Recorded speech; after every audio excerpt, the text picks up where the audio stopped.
Le régime chinois a demandé aux gouvernements étrangers d'arrêter de diffuser leurs données de qualité de l'air en Chine. Il considère ces données comme non scientifiques et non représentatives. Mais les chiffres diffusés par l'ambassade américaine à Pékin diffèrent fortement des données des agences chinoises.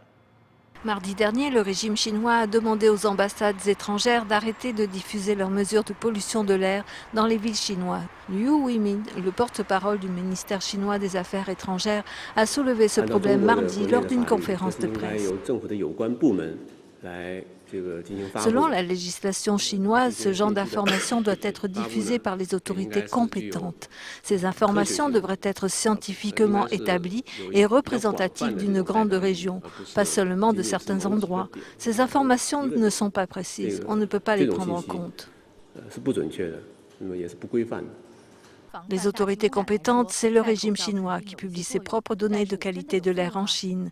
Le commentaire s'adressait principalement à l'ambassade américaine de Pékin qui publie ses propres données.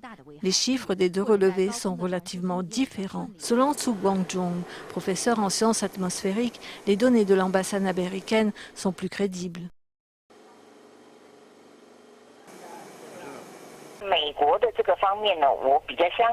Je crois les États-Unis dans ce domaine. Je ne pense pas qu'ils exagèrent délibérément leurs données.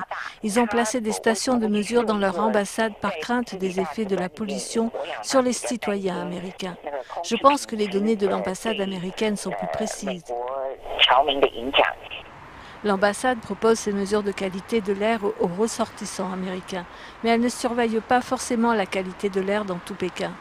Sur le site web de l'ambassade, on peut lire « Ces mesures servent à la communauté de mission. Des analyses ne peuvent être faites dans toute la ville. Nos données ne viennent que d'une seule machine. » Depuis 2008, l'ambassade américaine de Pékin mesure la qualité de l'air chaque heure. Les résultats sont publiés sur un compte Twitter suivi par plus de 19 000 abonnés. C'est la première déclaration publique adressée par le ministère des Affaires étrangères aux gouvernements étrangers au sujet des données de pollution de l'air.